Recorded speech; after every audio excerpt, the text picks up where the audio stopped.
मध्य प्रदेश के समस्त कर्मचारियों के लिए बहुत ही महत्वपूर्ण आदेश जारी हुआ है। 8वां वेतन आयोग में डबल हो जाएगी केंद्रीय कर्मचारियों की सैलरी।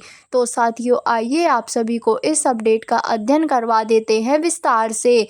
उससे पहले अभी तक आपने हमारे यूट्यूब चैनल को सब्सक्राइब नहीं किया तो यूट्यूब चैनल को सब्सक्राइब करके बेल आइकन को प्रेस करना ना भूलें, ताकि आप सभी को भी ऐसे ही नए नए अपडेट मिलते रहे। केंद्र ने 8वें वेतन आयोग के गठन को मंजूरी दे दी है। 8वां वेतन आयोग लागू होते ही देश के 1 करोड़ से ज्यादा के केंद्रीय कर्मचारियों और पेंशनर्स की सैलरी और पेंशन में बड़ा बदलाव देखने को मिलेगा। संशोधित वेतन संरचना 1 जनवरी 2026 से लागू होने की उम्मीद है। हालांकि आयोग के गठन में देरी ने केंद्र सरकार के कर्मचारियों के बीच चिंता बढ़ा दी है। आयोग का एक प्रमुख फोकस फिटमेंट फैक्टर होगा, जबकि 7वें वेतन आयोग ने इस कारक को 2.57 पर सेट किया था।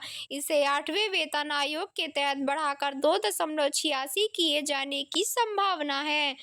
अगर फिटमेंट फैक्टर में 2.57 से बढ़कर 2.86 होगा, तब समायोजन संभावित रूप से न्यूनतम मूल वेतन 18,000 रुपये से लगभग 51,480 रुपये तक बढ़ा सकता है। हालांकि अंतिम निर्णय आयोग के नवनियुक्त सदस्यों पर निर्भर रहेगा।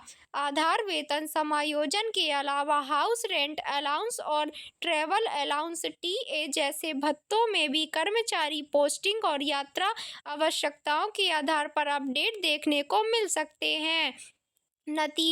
नतीजतन एक ही वेतन ग्रेड के 2 कर्मचारियों की कुल आय उनके भत्ते के हक में भिन्नता के कारण अलग-अलग हो सकती है।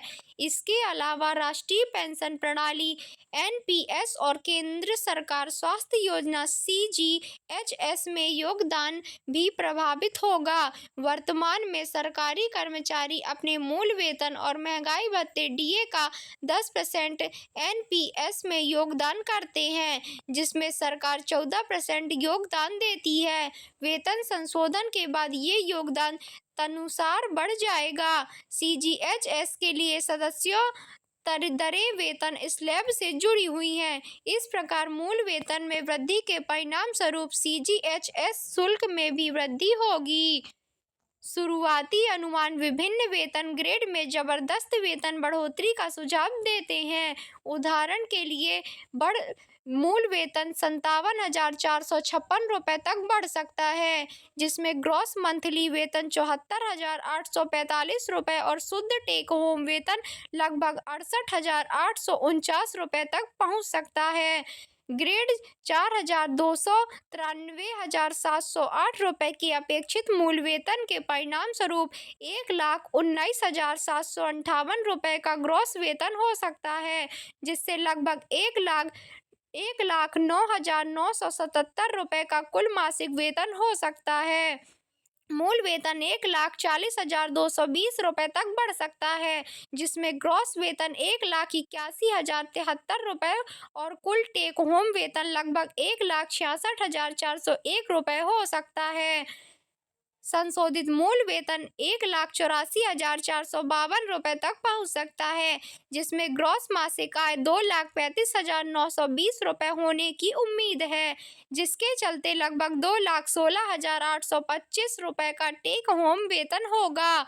बता दें कि उपयुक्त आंकड़े प्रारंभिक अनुमानों पर आधारित हैं और 8वें वेतन आयोग की अंतिम सिफारिशें और बाद के सरकारी निर्णयों के बाद वास्तविक राशि भिन्न हो सकती है। तो साथियों, यह अपडेट आपको पसंद आई हो तो चैनल को लाइक, सब्सक्राइब एंड शेयर जरूर करें। मिलते हैं ऐसी ही नई अपडेट के साथ, तब तक के लिए धन्यवाद। Thanks for watching.